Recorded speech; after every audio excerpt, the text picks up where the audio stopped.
Hi guys, ఈ రోజు మనం సూపర్ గా ఉండే తమిళ సినిమా చూద్దాం. ఈ సినిమా చూసిన తర్వాత ఒక మంచి సినిమా చూసామన్న ఫీలింగ్ తప్పనిసరిగా కలుగుతుంది. ఈ భూమి మీద ఒక్కొక్కరి జీవితం ఒకలాగా ఉంటుంది. ఎవరి కష్టం వారికి పెద్దది, ఎవరి నొప్పి వారికి ఎక్కువ మంట కలిగిస్తుంది. కానీ కొందరు జీవితాలు చూస్తే చా ఇలా జరిగిందేంట్రా అనిపిస్తుంది. అలాంటి పెయిన్ కలిగించే సినిమా ఇది. ఇక ఆలస్యం చేయకుండా సినిమాలోకి వెళ్దామా? అంతకంటే ముందు వెల్కమ్ టు కళ్ళ ముందు కదిలే చిత్రాలు. సినిమా స్టార్టింగ్ లో స్కూల్ కు వెళ్తున్న పిల్లలు దారిలో ఒక మామిడి చెట్టును చూశారు. మామిడి కాయలను రాయితో కొడుతుంటే కిటికీ అద్దాలు పగిలాయి. ఆ ఇంటి ఆయన చూసి పిల్లలను తరిమి కొట్టాడు. కానీ ఆ పిల్లలు మరుసటి రోజు కూడా వచ్చి మామిడి కాయలను రాయితో కొట్టారు. అది చూసిన పెద్ద ఆయనకు బాగా కోపం వచ్చింది. ఎంత చెప్పినా వినరా అని భయపెట్టడం కోసం గన్ తో కాల్చాడు. కానీ పిల్లాడికి బుల్లెట్ తగిలింది. ఈ విషయం తెలిసి పోలీసులు వస్తుండగా మర్డర్ వెపన్ అయిన గన్ను దాచాలని ముసలాయన అనుకున్నాడు. ఒక బ్రిడ్జి దగ్గరకు వెళ్లి గన్ను పడేశాడు. కానీ అదే టైంలో నీటిలో థర్మాకోల్ తేలియాడుతూ వచ్చింది. దానిపై గన్ పడింది. ఆ గన్ను ఇప్పుడు ఎవరో తీస్తున్నట్లు చూపించారు. ఇక్కడి నుంచి సినిమా అసలు కథ మొదలైంది. సీన్ కట్ చేసి మది, అరవింద్ అనే జంటను చూపించారు. వారికి ఈ రోజు శోభనం. మదిని పిలిచిన అత్తగారు పెళ్ళైన తర్వాత మది కొత్తగా ఇప్పుడే అత్తగారింటికి వచ్చింది. కొత్త కోడలితో అత్త మామ మాట్లాడుతున్నారు. ఈ ఇంట్లోనే సంపత్ అనే ఒక అబ్బాయి ఉన్నాడు. ఇతడు బంధువుల అబ్బాయి. సంపత్ ఆ పాల గ్లాసు తీసుకురా అని అత్త చెప్పింది. అతడు కూడా పాల గ్లాసు తీసుకొచ్చి ఇచ్చాడు. ఆ పాల గ్లాసును మదికి ఇచ్చారు. అత్త ఏం చెప్తోందంటే, నువ్వు మొదట రూమ్ లోకి వెళ్ళమ్మా, టైం చూసి నా కొడుకు అయిన అరవింద్ ను పంపుతా అంది. నువ్వు కొంచెం సేపు వెయిట్ చెయ్యి అని అత్త చెప్పింది. రూమ్ లోకి మది వెళ్ళింది. భర్త ఎప్పుడు వస్తాడా అని ఎదురు చూస్తోంది. కాసేపు అయ్యాక పాలు తాగింది. అలా వెయిట్ చేస్తున్న టైంలో ఆమెకు మత్తుగా అనిపించి నిద్రపోయింది. సీన్ కట్ చేసి పారిశుద్ధ్య కార్మికురాల్ని చూపించారు. ఈమె పేరు సావిత్రి. ఈమెకు ఒక కొడుకు ఉన్నాడు. అతడిప్పుడు అమ్మాయిగా మారాడు. అతడు ట్రాన్స్జెండర్. ఈమె కూతురు బాగా చదువుతుంది. ఇప్పుడు డాక్టర్ కోసం చదువుతోంది. కూతురు బాగా చదువుతుండటంతో ఎలాగైనా డాక్టర్ ను చేయాలని ఈ సావిత్రి 80,000 అప్పు చేసింది. అప్పిచ్చిన వాడు తిరిగి అడుగుతుంటే చెల్లించలేక ఆమె చాలా బాధపడుతోంది. ఆమెతో పనిచేసే ఒక ఆమె ఎవరి దగ్గర అప్పు తీసుకున్నావు అని అడిగితే మూర్తి దగ్గర అని చెప్పింది. అయ్యయ్యో, వాడి దగ్గర డబ్బులు తీసుకున్నావా? వాడు చాలా డేంజర్ కదా, త్వరగా ఇచ్చిన డబ్బును తిరిగి ఇచ్చేయక్క అని ఆమె చెప్పింది. సీన్ కట్ చేసి అనిత అనే అమ్మాయిని చూపించారు. ఈమె డ్యూటీ చేస్తోంది. ఇంట్లో ఉన్న వాళ్ళంతా కూడా ఆమెపై చాలా కోపంగా ఉన్నారు. కారణం ఏంటంటే ఆమె వేరే క్యాస్ట్ అబ్బాయిని లవ్ చేసింది. అమ్మ, అన్న, నాన్న ఇలా ముగ్గురు ఆమెపై కోపంగా ఉన్నారు. నాన్న, వాడు చాలా మంచివాడు, వాడితో నాకు పెళ్లి చేయండి అని అనిత బతిమిలాడుతోంది. నిన్ను ఎవరికిచ్చి పెళ్లి చేయాలో నాకు బాగా తెలుసు, నువ్వు మాత్రం తొందరపడకు అని చెప్పాడు. డ్యూటీకి టైం అయిందని ఆమె వెళ్లిపోయింది. సీన్ కట్ చేసి రాజా అనే వ్యక్తిని చూపించారు. ఇతని భార్య రేచల్ కు 2 కిడ్నీలు ఫెయిల్ అయ్యాయి. ఇప్పుడు త్వరగా ఆపరేషన్ చేయాలి. అప్పుడు డాక్టర్ పిలిచి ఏం చెప్తున్నాడంటే, డోనర్ ఒకరు దొరికారు, ఆపరేషన్ చేయాలి అని అంటుంటే ఎంత ఖర్చు అవుతుంది డాక్టర్ అని రాజా అడిగాడు. 15 లక్షలు ఖర్చు అవుతుంది, త్వరగా డబ్బు రెడీ చేసుకోండి, ఆపరేషన్ చేద్దామని చెప్పాడు. కానీ రాజా దగ్గర అంత డబ్బు లేదు, ఎలా సేకరించాలా అని ఆలోచిస్తున్నాడు. సావిత్రి డ్యూటీ ముగించుకుని ఇంటికి వచ్చింది. ఈమె కూతురు పేరు ఆర్తి. ఆమె లోపలికి వస్తుంటే మూర్తి లోపలే ఉండడం సావిత్రి చూసింది. అతడు బాత్రూమ్ నుంచి బయటకు వస్తున్నాడు. ఎందుకు ఇంట్లోకి వచ్చారు అని అడుగుతోంది. తీసుకున్న డబ్బు తిరిగి ఇవ్వకపోతే ఇంట్లోకే వస్తారు, ఇంకా కొన్ని రోజులే నీకు గడువు, ఆ లోపల ఇవ్వలేదనుకో అలా అంటూ ఆమె కూతురును ఒకలాగా చూస్తున్నాడు. అర్థం చేసుకున్న ఆ తల్లి, నీకు డబ్బు త్వరగానే తిరిగి ఇచ్చేస్తా అంది. అప్పుడు మూర్తి తన మనుషులను తీసుకుని వెళ్లిపోతున్నాడు. అప్పుడే మూర్తి ఈ సావిత్రి యొక్క కూతురు టీ షర్ట్ ను చింపడం ఆమె గమనించింది. అది చూసి ఆమె కూడా చాలా ఫీల్ అవుతోంది. మది ఉదయం కళ్ళు తెరిచి చూస్తే కొంచెం టైర్డ్ గా అనిపించింది. రాత్రి తన భర్త చాలా మూర్ఖంగా ప్రవర్తించాడు అని అనుకుంది. ఆ తర్వాత బాత్రూమ్ కు వెళ్లి ఫీల్ అవుతూ స్నానం చేస్తోంది.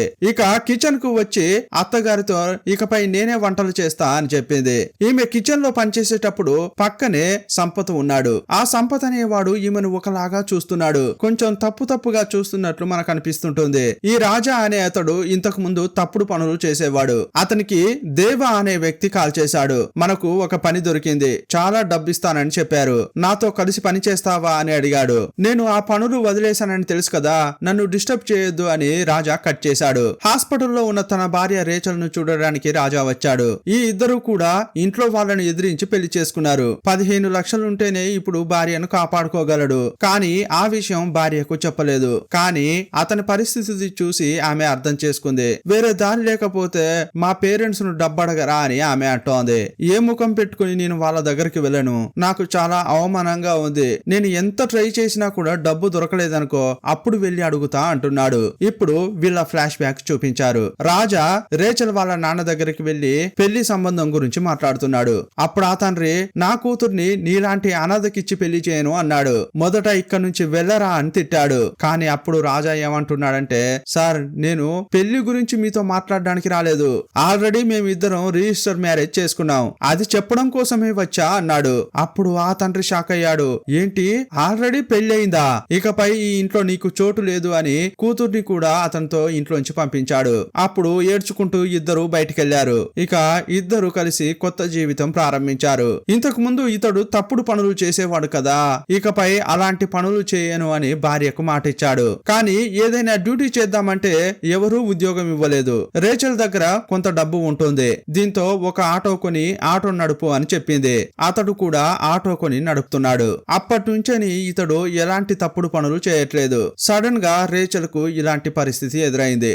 మది పడుకోవడం కోసం బెడ్రూమ్ కు వచ్చింది. కానీ ఆలోపే ఆమె భర్త గుర్రు పెట్టి నిద్రపోతున్నాడు.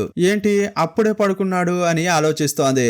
అదే టైంలో రీతు అనే అమ్మాయి నుంచేని తన భర్తకు కాల్ వచ్చింది. ఈ రీతు ఎవర్రా అని ఆలోచిస్తోంది. లైట్ గా భర్తపై సందేహం కలిగింది. ఇంకోవైపు సావిత్రి జ్యోతి అనే వ్యక్తిని చూడ్డానికి వచ్చింది. వీళ్ళిద్దరూ స్కూల్ టైంలో క్లాస్మేట్స్. జ్యోతి ఇప్పటి వరకు పెళ్లి చేసుకోకుండా అలాగే ఉన్నాడు. సావిత్రి ఇప్పుడు అప్పుల్లో చిక్కుకుంది కదా, ఆ విషయం గురించి అతనికి చెప్పింది. అప్పుడు అతడు మూర్తి దగ్గర ఎందుకు డబ్బు తీసుకున్నావమ్మా, వాడు చాలా డేంజర్ కదా అంటున్నాడు. జ్యోతి కూడా ఒకానొక సమయంలో రౌడీనే. ఇంతకీ ఇప్పుడు ఏం చేద్దాం అనుకుంటున్నావు అని అడిగాడు. పోలీసులకు కంప్లైంట్ చేద్దామని అనుకుంటున్నా అందే. పోలీసులకు కంప్లైంట్ చేసినా కూడా ప్రయోజనం ఉండదమ్మా అన్నాడు జ్యోతి. ప్లీజ్ నాతో పాటు వస్తావా అని తీసుకెళ్లింది. మూర్తి మమ్మల్ని బెదిరిస్తున్నాడు అని కంప్లైంట్ చేస్తోంది. కానీ పోలీస్ ఏమంటున్నాడంటే, ఏమ్మా వాడు సంపాదించిన దాంట్లో సగం వరకు మాకే ఇస్తున్నాడు, వాడికి వ్యతిరేకంగా కంప్లైంట్ చేయడానికి మా దగ్గరకు వచ్చావు, ఇదిగో చూడు డబ్బిచ్చే పని చూడమ్మా, ఇకపై ఇక్కడ నుంచి వెళ్ళు అని అన్నాడు. ఇందుకోసమే పోలీసుల దగ్గరకు వెళ్ళొద్దని అన్నా అని జ్యోతి అంటున్నాడు. మనమే ఎలాగైనా చేసి ఆ డబ్బు రెడీ చేద్దాం అని చెప్పాడు. ఒక చోట పోలీసులు చెకింగ్ చేస్తున్నారు. ఆ దారి గుండానే అనిత వాళ్ళ నాన్న వచ్చాడు. అక్కడున్న ఆఫీసర్ తో తెలిసినట్లే మాట్లాడాడు. అతన్ని చెక్ చేయకుండానే పోలీసులు వదిలేశారు. అప్పుడు అనిత వాళ్ళ నాన్నకు ఒకతడు కాల్ చేశాడు. సార్ మన క్యాస్ట్ అమ్మాయిని ఒకడు ఎత్తుకెళ్లాడు, అప్పుడు కోప్పడి మన వాళ్ళు వాణ్ణి నరికేశారు, ఇప్పుడు పెద్ద గొడవ జరిగేలా ఉంది, ఎలాగైనా చేసి మీరే కాపాడాలి అని చెప్పాడు. అప్పుడు ఇతడు, ఏంటయ్యా నిజమేనా, మన క్యాస్ట్ వాళ్ళకి ఏదైనా జరిగిందంటే మొదట నేనుంటానయ్యా, ఏం చేయాలో నేను చూసుకుంటా అని చెప్పాడు. ఇంకోవైపు అరవింద్ మదిని బయటకు తీసుకెళ్తున్నాడు. మది మోడర్న్ డ్రెస్ వేసుకుంది. అది చూసి అత్తగారు టెన్షన్ అయిపోయింది. నువ్వు బయటికి వెళ్తున్నావు కదమ్మా, ఇలాంటి డ్రెస్సులు వేసుకోకూడదు, సారీ కట్టుకో అని చెప్పింది. అప్పుడు మామగారు, ఇప్పుడు అంతా పిల్లలు అలాగే ఉంటున్నారు, వెళ్ళనివ్వమ్మా అన్నాడు. మీకేం తెలియదు, మాట్లాడకుండా తినండి అని అత్తగారు కసురుకుంది. అప్పుడు అతడు సైలెంట్ అయిపోయాడు. ఇక ఆ అత్తగారి ఉద్దేశం అర్థం చేసుకున్న మది, నేను సారీ కట్టుకుంటా అని చెప్పింది. సారీ కట్టుకుని హస్బెండ్ తో హోటల్కి వెళ్ళింది. మా అమ్మ అలా మాట్లాడినందుకు తప్పుగా అనుకోకు అంటుంటే, ఏం పర్వాలేదు అర్థం చేసుకుంటా అంది. అదే టైంలో రీతు అనే అమ్మాయి హోటల్ కు వచ్చింది. రీతును పరిచయం చేయడం కోసమే నేను ఇక్కడికి తీసుకొచ్చా అని భర్త చెప్తున్నాడు. రీతు అనే అమ్మాయి వీళ్ళ బంధువుల అమ్మాయట. రీతు బెంగళూరులో పనిచేస్తోంది. ఏదైనా పని విషయంగా ఇక్కడికి వస్తే అరవింద్ ఇంట్లోనే ఉంటుంది. కానీ అప్పుడు మరి ఈసారి ఎందుకు రాలేదు, నేను రావడం వల్ల అంటోంది. అలా ఏం కాదండి, ఆంటీ ఒకలాగా మాట్లాడుతుంది, మోడ్రన్ డ్రెస్ వేసుకోవద్దు, అలా ఉండొద్దు, ఇలా ఉండొద్దు అని చెప్తుంది. అదంతా నాకు అస్సలు నచ్చదు, అందుకోసమే రావట్లేదు అని రీతు చెప్పింది. ఇక ముగ్గురు అక్కడ జాలీగా మాట్లాడుకున్నారు. దేవా ఇప్పుడు పెద్దగా ఏదో చేయబోతున్నాడు, అందుకోసం ఏదైనా కారు కొట్టేసి పని చేయాలని అనుకుంటున్నాడు. ఇప్పుడు ఒక అతనికి కాల్ చేసి కారును కొట్టేశావా అని అడిగాడు. ఫుల్ గా డీజిల్ కొట్టించి ఒకడు కారు నాపాడు, దాన్ని కొట్టేశా అని అతడు చెప్పాడు. రాజా ఫ్రెండ్ ఇంటికి వెళ్లి ఏవైనా డబ్బులుంటే ఇవ్వరా అని అడిగాడు. అప్పుడు ఫ్రెండ్ భార్య ఎంత డబ్బు కావాలి అని అడిగింది. నాకు చాలా డబ్బు కావాలమ్మా, నీ దగ్గర ఎంతుందో అంత ఇవ్వు అని చెప్పాడు. అప్పుడు తన దగ్గర ఉన్న నగలు తీసి అతనికి ఇచ్చింది. రాజా కూడా నగలు తీసుకుని బయలుదేరబోతున్నాడు. కానీ ఆమె, అన్న ఆటోకి మాత్రం ఇక్కడ పెట్టి వెళ్ళండి అంది. అతడు డబ్బు ఇవ్వకపోతే ఆటో తీసుకోవచ్చని ఆమె అనుకుంది. అతడు కూడా కీ తీసి టేబుల్ పై పెట్టి శోకంగా వెళ్లిపోతున్నాడు. రాత్రిపూట ఒక ఆమెను బైక్ నుంచి కింద తోసేసి ఒకడు పారిపోతున్నాడు. కింద పడిన ఆమె ట్రాన్స్జెండర్. ఆమెతో ఎంజాయ్ చేసి డబ్బులు ఇవ్వకుండా వెళ్లిపోయాడు. ఇదంతా ఏడ్చుకుంటూ సావిత్రికి ఆమె చెబుతోంది. అప్పుడు సావిత్రి ఫ్రెండ్ ఆమెను చూస్తూ, నువ్వెందుకమ్మా ఇలాంటి పనులు చేస్తున్నావు? వేరే ఏదైనా మంచి పని చేయొచ్చు కదా అంది. ఎవరక్క మాకు పనిస్తారు? ఉండడానికి అద్దెకు రూమ్ కూడా ఇవ్వట్లేదు. అంతా కూడా మమ్మల్ని తప్పుడు దృష్టితోనే చూస్తున్నారు అని ఫీల్ అవుతోంది. నాకు ఒక మంచి ఫ్రెండ్ ఉన్నాడు, వాడికి మాత్రం కాల్ చేయండి అంతే చాలంది. అప్పుడు వీళ్ళు కాల్ చేశారు. ఆ వ్యక్తి కూడా ఈమెను తీసుకెళ్లడానికి వచ్చాడు. ఆ ట్రాన్స్జెండర్ ను బండిపై ఎక్కించుకుని తీసుకెళ్లాడు. ఇక అరవింద్ ఫస్ట్ నైట్ మాత్రమే భార్యతో కలిసి ఉన్నాడు. ఇక ఆమె దగ్గరకు కూడా వెళ్ళట్లేదు. ఆమె ఎన్నోసార్లు పిలిచినా కూడా ఆ పనుంది ఈ పనుంది అని తప్పించుకున్నాడే తప్ప ఆమె దగ్గరకు వెళ్ళట్లేదు. ప్రతిరోజు అతని కోసం వెయిట్ చేసి చివరకు నిద్రపోతోంది. ఆమె పడుకుందని తెలిసిన తర్వాత ఇతడు పడుకోవడానికి వెళ్తున్నాడు. అనిత వాళ్ళ నాన్న కారులో వెళ్ళాడు కదా. ఒకానొక సమయంలో అతని వెనక సీట్ లో గన్ ఉండడం గమనించాడు. ఇది ఎవరి గన్ రా అని ఆలోచిస్తున్నాడు. దాన్ని తీసి డాష్ బోర్డ్ లో పెట్టాడు. అప్పుడు అతని కొడుకు నుంచి కాల్ వచ్చింది. నాన్న, అనిత రిజిస్టర్ మ్యారేజ్ చేసుకోవాలని నిర్ణయించుకున్నట్లుంది. అక్కడ మా ఫ్రెండ్స్ చూసారట. ఈ దరిద్రాన్ని వదిలించుకుందామా అని అంటుంటే వాళ్ళ నాన్న అసలు ఒప్పుకోవట్లేదు. ఇలా అమ్మాయిలు వెళ్లిపోయేటప్పుడు నేనే ఎన్నో ఇండ్లకు వెళ్లి ఆ సమస్యను పరిష్కరించాను. నా ఇంట్లోనే ఇలా జరిగిందనుకో, ఇకపై నేను తలెత్తుకోలేను. మొదట అక్కడికి నువ్వు వెళ్ళు, కొంచెం సేపట్లోనే అక్కడికి నేను కూడా వస్తా అని తండ్రి చెప్పాడు. మది యొక్క భర్త ఈమెతో నెల రోజుల పాటు దూరంగానే ఉంటున్నాడు. ఈ విషయం తన ఫ్రెండ్ తో షేర్ చేసుకుందామని మది అనుకుంది. కానీ ఆ ఫ్రెండ్ ఫోన్ తీయగానే ఏమంటుందంటే, నీతో నీ భర్త ఎలా ఉంటున్నాడే అని అడిగింది. ఇప్పుడు తన భర్త తనతో ఉండట్లేదని ఈమె గాని చెప్పామనుకో, ఇక అందరికి చెప్తుంది అని అనుకుంది. అందువల్ల మనసు మార్చుకుని ఫోన్ ను కట్ చేసింది. తన కూతురు రిజిస్టర్ మ్యారేజ్ చేసుకోబోతోందని తెలియగానే ఆ తండ్రి వేగంగా కారులో వెళ్తున్నాడు. అనుకోకుండా ఒక బైక్ ను ఢీకొట్టాడు. అప్పుడు అంతా వచ్చి అతనిపై కోపడుతున్నారు. కానీ ఆ బైకర్ వచ్చి నాపైనే తప్పు ఉంది అని అన్నాడు. ఇక ఎవరి పాటున వారు వెళ్లిపోతున్నారు. ఆ వ్యక్తి బైక్ స్టార్ట్ చేయబోతుంటే అది స్టార్ట్ కావట్లేదు. సరే, నాకు యాక్సిడెంట్ చేసిన అతన్ని లిఫ్ట్ అడుగుదామని అతని దగ్గరికి వెళ్ళాడు. ఇదే టైంలో కారు నడపలేక అనిత వాళ్ళ నాన్న కొంచెం కన్ఫ్యూజ్ అవుతున్నాడు. ఏంటి సార్, మీరు ఓకేనా? కావాలంటే నేను బండి నడపనా అని ఆ బైకర్ అన్నాడు. సరే బాబు, నువ్వే కారు నడుపు, నేను రిజిస్టర్ ఆఫీస్ కి వెళ్ళాలి అని చెప్పాడు. సార్, నేను కూడా అక్కడికే వెళ్తున్నా అని అతడు చెప్పాడు. ఇక ఇద్దరు కలిసి వెళ్తున్నారు. అప్పుడే ఆ బైకర్ కు ఒక కాల్ వచ్చింది. త్వరగా నువ్వు రారా, నీకోసం ఆమె వెయిట్ చేస్తోంది అని చెప్తున్నారు. త్వరగానే వస్తా అని అన్నాడు. ఇప్పుడు సావిత్రి జ్యోతిని కలవడానికి అతని ఇంటికి వెళ్ళింది. సావిత్రికి ఒక గన్ను దొరికింది. దాన్ని జ్యోతికి చూపించింది. ఏంటి సావిత్రి, మూర్తిని చంపేయాలని అనుకున్నావా అంటున్నాడు. అంత ధైర్యం నాకెక్కడిది? ఒక చోట క్లీన్ చేస్తుంటే ఇది దొరికింది, దీన్ని అమ్మొచ్చా అని అంటోంది. అప్పుడు హౌస్ ఓనర్ తలుపు తట్టింది. ఆ జ్యోతి, ఎప్పుడు అద్దె ఇస్తావు అని అడిగింది. అక్క, కొంచెం లేట్ అవుతుంది, కొంచెం అడ్జస్ట్ చేసుకోండి అని చెప్పాడు. రాజా డబ్బును సేకరించలేకపోతున్నాడు. అందువల్ల రేచల్ యొక్క పేరెంట్స్ దగ్గరికి వెళ్ళాడు. రేచల్ పరిస్థితిని చెప్పాడు. వైద్యం చేయించడం కోసం కొంచెం డబ్బు ఇవ్వండి అని అడిగాడు. కానీ ఆ తండ్రి, ఇలా అడగడానికి నీకు సిగ్గు లేదారా అంటుంటాడు. ఏం చేసేదండి, సిగ్గుగానే ఉంది, కానీ నాకు రేచల్ ప్రాణాలే ముఖ్యం. దయచేసి ఎంతో కొంత డబ్బు ఇవ్వండి, నేను రేచల్ ను కాపాడుకుంటా అంటున్నాడు. కానీ పేరెంట్స్ అతనికి సాయం చేయకుండా వెళ్లిపోయారు. దేవా నుంచి మళ్ళీ అతనికి కాల్ వచ్చింది. నాతో కలిసి పని చేస్తావా అని అడిగాడు. అప్పుడు సరే కలిసి చేస్తా అన్నాడు. జ్యోతి ఇంతకు ముందు రౌడీ అని చెప్పుకున్నాం కదా, ఆ గన్ తీసుకెళ్లి ఒక సేటుకు అమ్మడానికి ప్రయత్నిస్తున్నాడు. ఆ సేటు 25,000 ఇస్తా అన్నాడు.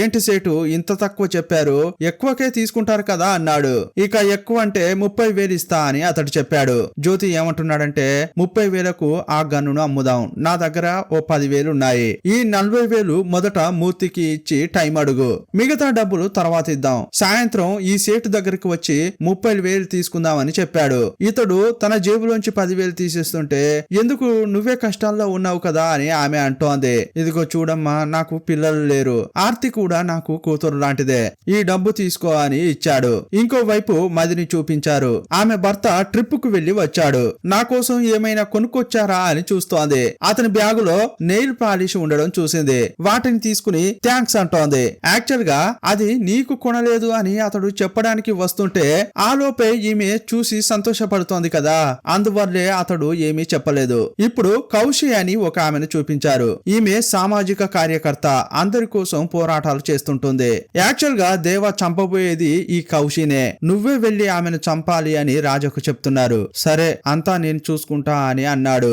ఈ రోజు మది బర్త్డే, అందువల్ల ఫ్యామిలీ అంతా కలిసి సెలబ్రేట్ చేసుకుంటున్నారు. అప్పుడు బంధువులైన రీతు కూడా వచ్చింది. రీతు అరవింద్ ఒక చోట కూర్చుని చాలా సేపుగా మాట్లాడుకుంటున్నారు. ఇదంతా కూడా మది గమనించింది. వీరిద్దరి మధ్య ఏదైనా సంబంధం ఉందా అని ఆమెకు లైట్ గా డౌట్ వచ్చింది. అనిత అన్న రిజిస్టర్ ఆఫీస్ కు వచ్చాడు. అతని చెల్లెలు నవ్వుతూ మాట్లాడుతుంటే చూశాడు. ఇంకా పెళ్లి కొడుకు రాలేనట్లుంది, అతని కోసమే చెల్లెలు వెయిట్ చేస్తున్నట్లుంది అని నాన్నకు చెప్పాడు. రేయ్, నువ్వు తొందరపడి అక్కడ ఏమీ చేయకురా, నేను వచ్చాక అంతా చూసుకుంటా అని తండ్రి చెప్పాడు. మది టైర్డ్ గా పడుకుని ఉంది. అత్తగారు వచ్చి ఏమైందమ్మా అని అడిగింది. తను ప్రెగ్నెంట్ గా ఉన్నట్లు కిట్ చూపించింది. అత్త చాలా సంతోషపడుతోంది. వెంటనే డాక్టర్ దగ్గరికి తీసుకెళ్లింది. డాక్టర్ కూడా ప్రెగ్నెంట్ అని చెప్పింది. సేటు దగ్గరికి సాయంత్రం వెళ్లి డబ్బులు తీసుకో అని జ్యోతి చెప్పాడు కదా, ఆమె ఇంట్లో దాచిపెట్టిన గన్ను తీసుకుని సేటు దగ్గరికి బయలుదేరింది. నువ్వు కూడా రా అని జ్యోతిని పిలిచింది. నేను ఒక పనిలో ఉన్నానమ్మా, నువ్వు మాత్రం వెళ్ళు అని జ్యోతి చెప్పాడు. రాత్రి పడుకున్న మదికి అర్ధరాత్రి మెలకువ వచ్చింది. పక్కన చూస్తే భర్త లేడు. ఇతడెక్కడికి వెళ్ళాడు అని ఆమె ఆలోచిస్తోంది. నీళ్లు తాగడం కోసం బయటకొచ్చింది. అప్పుడు రీతు రూమ్ నుంచి గుసగుసలు వినిపిస్తున్నాయి. ఒకవేళ ఏదైనా తప్పుగా జరుగుతుందా అని అనుకుంటోంది. నెమ్మదిగా రీతు రూమ్ తెరిచి చూసింది. రీతు నిద్రలో ఏదేదో వాగుతోంది. ఆహా, నేను అనుకున్నట్లు ఏది జరగలేదురా అని ఆమె సంతోషంగా ఫీల్ అయింది. మళ్ళీ టేబుల్ దగ్గరకు వచ్చి నీళ్లు తాగుతోంది. అప్పుడు ఇంకో రూమ్ నుంచి గుసగుసలు వినిపిస్తున్నాయి. అది సంపత్ యొక్క రూము. ఇంకో వైపు కౌశి అనే ఆమె చాలా మందితో మాట్లాడుతోంది. ఏదో ఒక ఆందోళన గురించి మాట్లాడుతోంది. అప్పుడు ఒకరు వచ్చి మిమ్మల్ని కలవడానికి ఒకరు వచ్చారు అని చెప్పారు. ఆమె కూడా కలవడానికి బయటకు వచ్చింది. అక్కడ రాజానే కూర్చుని ఉన్నాడు. వెంటనే గన్ తీసి రాజా ఆమెను షూట్ చేశాడు. అక్కడికక్కడే ఆమె చనిపోయింది. సావిత్రి సేట్ కు గన్నిచ్చి డబ్బులు తీసుకెళ్లడానికి వచ్చింది. కానీ అదే టైంలో సేట్ ను పోలీసులు అరెస్ట్ చేసి తీసుకెళ్తున్నారు. ఏంట్రా ఇలా జరిగింది అని ఆమె అనుకుంటోంది. జ్యోతికి కాల్ చేస్తే అతడు ఫోన్ తీయట్లేదు. అయ్యయ్యో, ఇప్పుడు వేరే డబ్బుల కోసం మూర్తి వస్తాడే, ఏం చేయాలి అని భయపడుతోంది. సంపత్ రూమ్ లో సౌండ్ వినిపించింది కదా, ఏంటో చూద్దామని మది తలుపులు తెరిచింది. అక్కడ చూస్తే అరవింద్ సంపత్ ఇంటిమేట్ అవుతున్నారు. అది చూసి మది షాక్ అయిపోయింది. ఇంకోవైపు సావిత్రి తన కూతురైన ఆర్తికి కాల్ చేసింది. ఆర్తి ఏడ్చేది ఆమెకు ఫోన్ లో వినిపించింది. ఆర్తితో తప్పుగా ప్రవర్తించి మూర్తి వెళ్లిపోయాడని తెలిసి ఈమె బాగా ఏడుస్తోంది.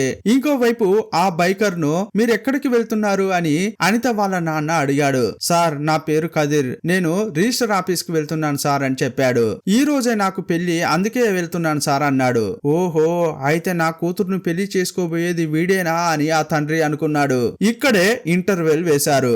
అప్పుడు అనిత వాళ్ళ నాన్న ఇంట్లో వాళ్ళను ఎదిరించి పెళ్లి చేసుకోవడం తప్పు కాదా అని అతన్ని అన్నాడు. ఇందులో తప్పే ఉంది సార్, ఇంట్లో మాట్లాడి చూసాం, కానీ వారు ఒప్పుకోకపోతే మేమేం చేసేది అంటున్నాడు. సీన్ కట్ చేసి దేవాను చూపించారు. పని పూర్తి చేశాడు కదా, అందువల్ల మనుషులు వచ్చి డబ్బిచ్చారు. కట్టలు కట్టలుగా డబ్బు వచ్చింది. అది చూసి ఈ ముగ్గురు చాలా సంతోషపడుతున్నారు. భార్య మొత్తం చూసిందని అరవింద్ గుర్తించాడు. అందువల్ల ఆమె దగ్గరకు వచ్చి ఏం మాట్లాడాలో తెలియక సైలెంట్ గా ఉండిపోయాడు. ఏమంటున్నాడంటే, ఏ రోజైనా ఇది తెలిసిపోతుందని అనుకున్నాను, కానీ ఈ రోజు నీకు తెలిసిపోయింది. మా ఇంట్లో వాళ్ళకి ఇదంతా ముందే తెలుసు.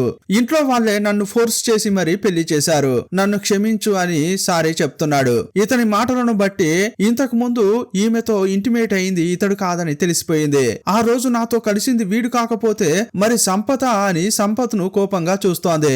సంపత్ వల్లే తాను ప్రెగ్నెంట్ అయినట్లు అనుకుంటోంది. అదే టైంలో సంపత్ వేళ్లకు నెయిల్ పాలిష్ పెట్టుకుని ఉండడం గమనించింది. అయితే ఇతడు నెయిల్ పాలిష్ ని ఇంతకు ముందు నా కోసం తీసుకురాలేదు, సంపత్ కోసమే తీసుకొచ్చాడా అనుకుంటోంది.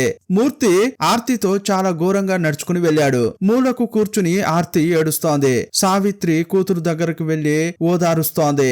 వాష్ చేయడం కోసం బాత్రూమ్ కు తీసుకెళ్లింది. ఇంకోవైపు అనిత వాళ్ళ నాన్న నువ్వు ఆ అమ్మాయి ఎలా ప్రేమించుకున్నారు అని అడిగాడు. అతడు జరిగిన విషయాన్ని చెప్తున్నాడు. ఫ్లాష్ బ్యాక్ ను మనకు చూపిస్తున్నారు. ఇతడు కాలేజీలో సీనియర్. ఒక జూనియర్ అబ్బాయిని కొట్టడానికి వెళ్ళాడు. ఆ అబ్బాయిని బాగా కొట్టాడు. అక్కడ ఉన్న అనిత ఎందుకు అతన్ని కొట్టావు, నేను నీపై కంప్లైంట్ చేస్తా అని కోపంగా అంది. కాలేజీలో అతనిపై కంప్లైంట్ చేసింది. అప్పుడే ఆ ముగ్గురు యువకులు ఏం చేశారనేది టీచర్ చెప్తోంది. యాక్చువల్ గా వాళ్ళు ముగ్గురు ఒక అమ్మాయి న్యూడ్ గా ఉన్నట్లు డ్రాయింగ్ గీశారు, అందుకోసమే అతడు వాళ్ళను కొట్టాడు అని టీచర్ చెప్పింది. అప్పుడు అనిత అయ్యయ్యో వేస్ట్ గా అతన్ని తిట్టానే అని ఫీల్ అవుతోంది. ఇప్పుడు 4 సంవత్సరాల తర్వాత చూపించారు. రోడ్డుపై ఒక బామ్మ పడిపోతే ఆమెకు అనిత ఫస్ట్ ఎయిడ్ చేస్తోంది. ఆమెను హాస్పిటల్ కు తీసుకెళ్లడానికి ట్రై చేస్తోంది. అప్పుడు ఇతడు బైక్ పై వచ్చాడు.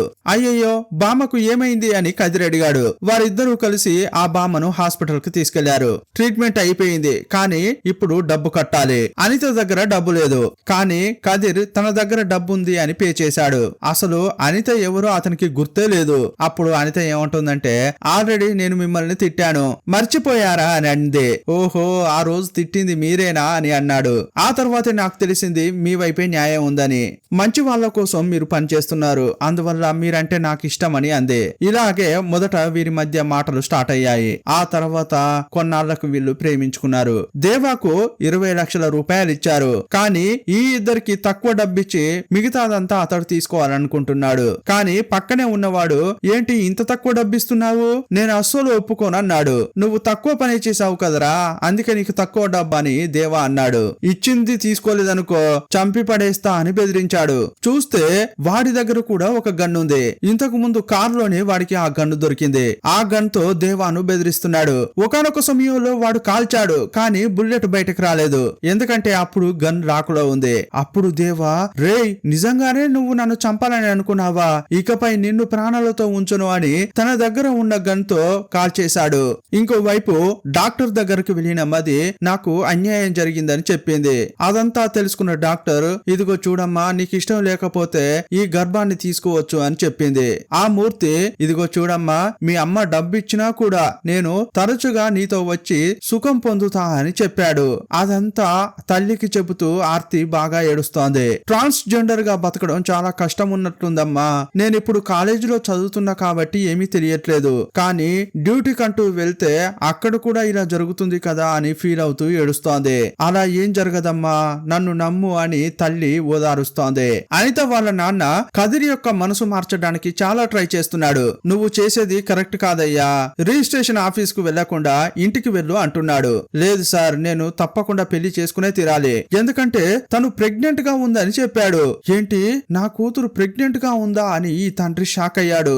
ఇక ఊరికే ఉండొద్దు, వీడిని ఏదైనా చెయ్యాలి అని నిర్ణయించుకున్నాడు. ఇంకోవైపు దేవా రాజాను కూడా ఇచ్చిన డబ్బు తీసుకోరా అన్నట్లు మాట్లాడుతున్నాడు. కానీ రాజా తన భార్య హాస్పిటల్లో ఉందని, చాలా డబ్బు అవసరపడుతోందని, ఈ డబ్బంతా నాకిచ్చేయని అన్నాడు. ఇకపై మీరు ఏం పని చెప్పినా చేస్తాను, ఈ డబ్బు మాత్రం ఇవ్వండి అని అన్నాడు. కానీ దేవా మాత్రం అస్సలు కుదరదని అన్నాడు. అయితే నాకు కూడా వేరే దారి లేదు అని గన్ తో దేవాను షూట్ చేసి చంపేశాడు. ఇతడు లాక్ ఓపెన్ చేసి షూట్ చేశాడు. అతని బాడీని డిస్పోజ్ చేసి వెళ్లిపోతున్నాడు. మది హాస్పిటల్ కు వెళ్ళిందని అత్త మామకు తెలిసింది. ఆమె ఎప్పుడు ఇంటికి వస్తుందా అని చాలా కోపంగా వేచి చూస్తున్నారు. ఇప్పుడే ఒక ఫ్లాష్ బ్యాక్ చూపించారు. యాక్చువల్ గా వీళ్ళ కొడుకు వల్ల వారసుడు రాడని ఈ అత్తమామలకు తెలిసిపోయింది. మా ఇంటికి వారసుడు రావాలంటే ఏం చేయాలి అని ఒక స్వామీజీని కలిశారు. అప్పుడు ఆ స్వామీజీ ఈ విషయం చేయండి అని ఒక విషయం చెప్పాడు. అతడు ఏం చెప్పాడో ఇప్పుడు చూపించలేదు. కూతురు నొప్పితో బాధపడుతుంటే సావిత్రి తట్టుకోలేకపోతోంది. దగ్గరకు వచ్చి చూస్తే ఆమె ప్రైవేట్ పార్ట్ నుంచి రక్తం వస్తుంటే చూసి తల్లి తట్టుకోలేకపోయింది. వాడు పశువులాగా ప్రవర్తించాడని ఈమెకు అర్థమైంది. మూర్తిపై ప్రతీకారం తీర్చుకోవాలని రగిలిపోయింది. ఈమె దగ్గర గన్నుంది కదా, ఆ గన్నును ఒకలాగా చూస్తోంది. ఇప్పుడు రాజాకు అవసరమైన డబ్బు దొరికింది. డాక్టర్ ను కలవడానికి వచ్చాడు. కానీ అక్కడున్న వాళ్ళు డాక్టర్ మీతో మాట్లాడతామని అన్నారు, వెయిట్ చేయండి అని చెప్పారు. ఇతడు కూడా డాక్టర్ కోసం వెయిట్ చేస్తున్నాడు. అక్కడ ఒక పోలీసు ఉన్నాడు. ఆ పోలీసు రాజాను గుర్రుగా చూస్తున్నాడు. ఏంటి ఇతడు ఇలా చూస్తున్నాడు, నేను తప్పు చేసిన విషయం ఇతనికి తెలిసిపోయిందా ఏంటి అని భయపడుతున్నాడు రాజా. అప్పుడు డాక్టర్ మిమ్మల్ని లోపలికి పిలుస్తున్నారని చెప్పారు. అతడు లోపలికి వెళ్ళాడు. మది హాస్పిటల్ నుంచి ఇంటికి వచ్చింది. ఆమె రాగానే మాతో చెప్పకుండా చేయకుండా హాస్పిటల్ కి ఎందుకు వెళ్ళావు అని అడుగుతున్నారు. ఆ తర్వాత రిపోర్ట్ ను ఓపెన్ చేసి చూశారు. ఆమె అబార్షన్ చేయించుకున్న విషయం తెలిసిపోయింది. ఎందుకు ఇలా చేశావు అని ఆమెపై అరుస్తున్నారు. ఆమెను ఎందుకు అలా ఇబ్బంది పెడుతున్నారు, వదిలేయండి అని అరవింద్ అంటున్నాడు. నువ్వు ఊరికే ఉండరా అని అమ్మా నాన్న అతన్ని తిట్టారు. ఈమెకి ఇష్టం ఉన్నా ఇష్టం లేకపోయినా ఈమె ఈమె ద్వారా మనకు వారసుడు రావాల్సిందే అని ఆ మామ అంటున్నాడు. ఈమెను రూమ్ లో వేసి లాక్ చేద్దామా అని తన భార్యతో అన్నాడు. ఇంకోవైపు రాజా డాక్టర్ ను కలవడానికి లోపలికెళ్ళాడు. డాక్టర్, మీరు అడిగిన దానికంటే ఇందులో ఎక్కువ డబ్బు ఉంది, త్వరగా ఆపరేషన్ చేయండి అన్నాడు. కానీ డాక్టర్ ఏమంటున్నాడంటే, కౌశి అని ఒక ఆమె మీ భార్యకు కిడ్నీ ఇస్తానని చెప్పింది, కానీ ఆ కౌశిని ఎవరో కాల్చి చంపేశారట, అందువల్ల మీ భార్యకు కిడ్నీ దొరకడం కష్టం అని చెప్పాడు. ఏంటి, నా భార్యకు కౌశినే కిడ్నీ ఇస్తానని చెప్పిందా అని రాజా ఆశ్చర్యపోయాడు. ఇతడు ఎవరినైతే చంపాడో ఆమెనే ఇతని భార్యకు కిడ్నీ ఇవ్వాల్సి ఉంది. అయ్యయ్యో, మాకు సాయం చేయబోయేట ఆమెనే చంపాను కదరా అని బాధపడుతున్నాడు. మది తన దుస్తులన్నీ సర్దుకుంటూ వాళ్ళ నాన్న చెప్పేది గుర్తు చేసుకుంటోంది. అక్కడ ఏదైనా సమస్య వచ్చిందనుకో అన్ని వదిలేసి ఇంటికి రామ్మా, నేను నిన్ను భద్రంగా చూసుకుంటానని చెప్పాడు. అందువల్ల ఈమె మెట్టినింటి నుంచి వెళ్లిపోదామని నిర్ణయించుకుంది. అనిత వాళ్ళ నాన్న కదిరి యొక్క మనసు మార్చి ఇంటికి పంపిద్దామని అనుకున్నాడు. కానీ అతని మాటలను కదిరి వినట్లేదు. రేయ్, పెళ్లి చేసుకుంటావా అని డాష్ బోర్డ్ లో ఉన్న గన్ తీసి కాల్చి చంపేశాడు. కదిరి యొక్క డెడ్ బాడీని ఒక చోట పడేసి కారు తీసుకుని రిజిస్టర్ ఆఫీస్ కు వెళ్ళాడు. ఇంతకు ముందు అత్తగారు మోడ్రన్ డ్రెస్ వేసుకోవద్దని చెప్పింది కదా, ఇప్పుడు మది కావాలనే మోడ్రన్ డ్రెస్ వేసుకుని తన దుస్తులు తీసుకుని కిందకు దిగుతోంది. అప్పుడు మామ వచ్చి ఏమంటున్నాడంటే, ఈ రోజు మంచి రోజు, ఈ రోజే నీ కడుపులో కాయ కాసేటట్లు చేస్తా అంటున్నాడు. ఏంట్రా ఇతడు ఇలా మాట్లాడుతున్నాడు అని అనిపిస్తుంటుంది. ఇప్పుడే ఒక ట్విస్ట్ రివీల్ చేస్తున్నారు. ఓ, ఆ రోజు నాతో కలిసింది సంపద అని మది ఇంతకు ముందు అడిగింది కదా, అప్పుడు అరవింద్ ఏం చెప్పాడంటే, మేమిద్దరమే కాకుండా ఈ ఇంట్లో ఇంకో మగవాడు ఉన్నాడు. అప్పుడు ఆమెకు లైట్ వెలగలేదు, కానీ ఇప్పుడే అర్థమైపోయింది. యాక్చువల్ గా అత్త మామ కలిసే ఇదంతా చేశారు. ఆ రోజు పాలల్లో అత్తనే మత్తు మందు కలిపింది. ఆమె బెడ్రూమ్ లోకి వెళ్లి ఆ పాలు తాగింది. మత్తులో పడి ఉన్నప్పుడు మామే ఆ రూమ్ కు వెళ్ళాడు. ఆ రోజు ఆమెతో కలిసింది మామనే. అతని వల్లే ఆమె ప్రెగ్నెంట్ అయింది. ఇదంతా తెలిసిన తర్వాత మదికి చాలా కోపం వచ్చింది. నీలాంటి వాళ్ళు ప్రాణాలతో ఉండకూడదురా అంటోంది. గన్ తీసి అతన్ని షూట్ చేసింది. ఈ గన్ను ఎలా ఈమె దగ్గరకు వచ్చిందో తర్వాత చూపిస్తారు. మామను చంపిన తర్వాత అత్తను కూడా చంపింది. అప్పుడు ఆమె వైపు అరవింద్, సంపత్ చాలా దీనంగా చూస్తున్నారు. మమ్మల్ని చంపొద్దు చంపొద్దు అంటున్నారు. కానీ వీరి వైపు ఎలాంటి తప్పు లేదని వాళ్ళను వదిలేసి వెళ్లిపోయింది. ఇంతకీ మదిని సంపత్ ఇంతకు ముందు తప్పుగా చూశాడు కదా, అదెందుకంటే యాక్చువల్ గా ఆమె ఇంత అందంగా ఉందే అని ఆమె అందాన్ని చూశాడు. ఈమెలా నేను లేనే అని అనుకున్నాడన్నమాట. అనిత వాళ్ళ నాన్న రిజిస్ట్రేషన్ ఆఫీస్ కు వచ్చాడు. నాన్న త్వరగా రండి, పెళ్లి జరగబోతోంది అని అన్న అంటున్నాడు. ఏంటి, పెళ్లి జరుగుతోందా అని అతడు ఆశ్చర్యంతో వచ్చి లోపల చూశాడు. చూస్తే అనిత వేరొకరిని పెళ్లి చేసుకుంటోంది. యాక్చువల్ గా ఈమె ప్రేమించింది ఇతన్నే, ఈ తండ్రి చంపింది వేరే అతన్ని. అలాగైతే నేను చంపింది ఎవరిని రా అని ఆలోచిస్తున్నాడు. పక్కన చూస్తే ఒక అమ్మాయి వరుడి కోసం ఎదురు చూస్తోంది. ఎందుకు ఇంకా అతడు రాలేదు అని ఆమెను ఫ్రెండ్స్ అడుగుతున్నారు. ఈమె ఇప్పుడు వేరే ప్రెగ్నెంట్ గా ఉంది. నువ్వు ఒట్టి మనిషివి కూడా కాదు, తినడానికి ఏమైనా తీసుకొస్తామని ఫ్రెండ్స్ వెళ్లారు. ఈ అమ్మాయి పెళ్లి చేసుకోబోయే వ్యక్తిన నేను చంపింది అని ఆ తండ్రి అనుకుంటున్నాడు. యాక్చువల్ గా కదిర్ స్టోరీ చెప్తుంటే అందులో తన కూతురుని ఈ తండ్రి ఇమాజినేషన్ చేసుకున్నాడు. అన్యాయంగా అతన్ని చంపానే అని ఇతడు ఫీల్ అవుతున్నాడు. మనం పెద్దలను ఎదిరించి పెళ్లి చేసుకున్నాం కదా, చివరి వరకు సంతోషంగా ఉందామని ఈ భార్యాభర్తలు ప్రామిస్ చేసుకున్నారు. కానీ రేచల్ ఇప్పుడు తన కళ్ళ ముందే చనిపోబోతోంది. అదంతా నా కంటితో చూడకూడదని రాజా ఏడుస్తున్నాడు. కారులో కూర్చుని ఏడుస్తున్నాడు. దేవాను ఇతడే చంపాడని పోలీసులు గుర్తించారు. రాజాను పట్టుకోవడానికి వచ్చారు. రాజా గన్ లో యాక్చువల్ గా బుల్లెట్స్ లేవు, కానీ కావాలనే గన్ తీసి పోలీస్ వైపు ఎక్కుపెట్టాడు. అలా చూపిస్తే పోలీసులు కాలుస్తారని అతనికి తెలుసు. కావాలనే అతడు గన్ ఎక్కుపెట్టాడు. రేచల్ చావును నా కంటితో నేను చూడకూడదు, ఆమె కంటే ముందే చనిపోవాలని అతడు నిర్ణయించుకున్నాడు. అతన్ని కాల్చిన తర్వాత పోలీసులు అతని చేతిలో ఉన్న గన్ ను చెక్ చేశారు. సార్, ఇతని గన్ లో బుల్లెట్సే లేవు సార్ అని ఒక కానిస్టేబుల్ అంటున్నాడు. తన కూతురు బాధపడుతుంటే సావిత్రి తట్టుకోలేకపోయింది. ఇక మూర్తిని చంపేస్తా అని గన్ తీసుకుని వెళ్తోంది. జ్యోతికి కాల్ చేసింది. ఒకవేళ నాకు ఏదన్నా అయితే నా కూతురుని నువ్వే జాగ్రత్తగా చూసుకోవాలని చెప్పింది. ఏంటి ఈమె ఇలా మాట్లాడుతోంది, మూర్తిని చంపడానికి వెళ్తోందా ఏంటి అని అతడు సందేహపడ్డాడు. సావిత్రి మూర్తి ఉన్న చోటుకు వచ్చింది. అతడు పైనున్నాడు. అతని దగ్గరకు వస్తోంది. అతడు చాలా హేళనగా మాట్లాడుతున్నాడు. నువ్వు డబ్బు ఇచ్చినా కూడా తరచుగా నీ ఇంటికి వస్తా అంటున్నాడు. అతని మాటలు విని ఆమె టెన్షన్ అయిపోయింది. ఇక చంపుతా అని గన్ తీసింది. తీసింది. అప్పుడు మూర్తి తప్పించుకోవడానికి ట్రై చేస్తున్నాడు. ఇంతకు ముందు ఒకానొక సమయంలో జ్యోతి కూడా రౌడీనే కదా, ఎలా కాల్చాలో ఈమెకు చెప్పాడు. అదంతా గుర్తు చేసుకుంది. తన ఎదురుగా కోపంతో వస్తున్న మూర్తిని టపా టపా కాల్చి పడేసింది. ఇదంతా చూసిన అతని అనుచరులు ముగ్గురు ఈమెను కొట్టడానికి వస్తున్నారు. ఆ ముగ్గురులో ఇద్దరు మాత్రం ఈమెను కొట్టడానికి వస్తుంటే అప్పటికే జ్యోతి అక్కడకు వచ్చాడు. ఆ ఇద్దరిని కొట్టి పడేశాడు. కింద పడిన ఆ ఇద్దరు మళ్లీ లేచి ఫైటింగ్ కు వెళ్తుంటే మూడో వ్యక్తి ఆపాడు. రేయ్, వాళ్ళని వెళ్ళనివ్వండ్రా అన్నాడు. మనం రౌడీలమే కానీ మృగాలం కాదు. కానీ ఈ మూర్తి అనేవాడు మృగం. వీడు చావడం కరెక్టే అని అన్నాడు. ఇంతకు ముందు ఒక ట్రాన్స్జెండర్ నాకు మంచి ఫ్రెండ్ ఉన్నాడు, వాడికి కాల్ చేసి చెప్పండి అని అంది కదా, ఆ ఫ్రెండే ఈ వ్యక్తి. మేము బాడీని డిస్పోజ్ చేస్తాం, మీరు వెళ్ళండి అని చెప్పాడు. ఈ ముగ్గురు కలిసి మూర్తి డెడ్ బాడీని డిస్పోజ్ చేశారు. ఇక అసలు కథ ఇప్పుడే చెప్తున్నారు. ఈ గన్ను ఒక్కొక్కరి చేతిలోకి ఎలా వెళ్ళిందనేది చూపిస్తున్నారు. యాక్చువల్ గా మూత్రం పోయడానికి సావిత్రి వచ్చింది. అప్పుడు అక్కడ పడి ఉన్న గన్ను చూసింది. ఆ తర్వాత దాన్ని అమ్మడం కోసం ట్రై చేసింది. చివరకు మూర్తిని షూట్ చేసి చంపింది. మూర్తి మనుషులు బాడీని డిస్పోజ్ చేశారు కానీ గన్నును మర్చిపోయారు. ఆ గన్ వేరే వీరి కారులోనే ఉంది. వీళ్ళు రోడ్డుపై వచ్చేటప్పుడు చెకింగ్ జరుగుతోంది. ఆ గన్ తీసి అనిత వాళ్ళ నాన్న యొక్క కారులో వేశారు. అనిత వాళ్ళ నాన్న కారును పోలీసులు చెక్ చేయలేదు కదా, అందువల్ల అతడు దొరకలేదు. ఆ తర్వాత అదే గన్ తో కదీర్ ను కాల్చి చంపాడు. రిజిస్టర్ ఆఫీస్ కు వచ్చాక కారును పార్కింగ్ లో పెట్టి లోపలికి వెళ్ళాడు. అప్పుడు దేవా యొక్క మనిషి ఈ కారును ఓపెన్ చేశాడు. కారును తీసుకుని వెళ్ళాడు. అప్పుడే డాష్ బోర్డ్ లో గన్ ఉండడం చూశాడు. ఆర్గ్యుమెంట్ వచ్చినప్పుడు ఆ గన్ తోనే దేవాను చంపడానికి ప్రయత్నించాడు. కానీ ఆల్రెడీ దేవా దగ్గర ఒక గన్ ఉంది. ఆ గన్ తో ఇతన్ని కాల్చి చంపాడు. ఆ గన్ తీసుకుని రాజా తన దగ్గర పెట్టుకున్నాడు.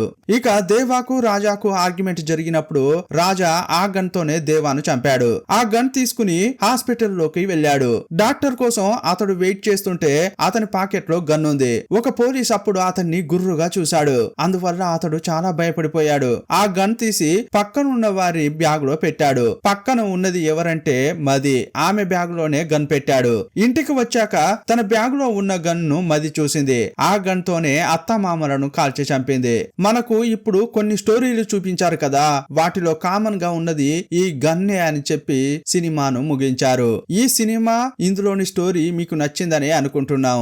ఈ సినిమా ఎలా ఉందో మీ అభిప్రాయాన్ని కామెంట్ బాక్స్ లో రాయండి. మా ఎక్స్ప్లెనేషన్ నచ్చితే తప్పకుండా ఒక లైక్ ఇవ్వండి. కొత్తగా ఈ ఛానల్ కు వచ్చిన వారైతే సబ్స్క్రైబ్ చేసుకోండి. ఇలాంటి మంచి మంచి సినిమాలు మీ ఫ్రెండ్స్ కూడా చూడాలనుకుంటే వారికి షేర్ చేయండి. మరో సినిమాలో మళ్ళీ కలుసుకుందాం. అప్పటి వరకు బాయ్ బాయ్.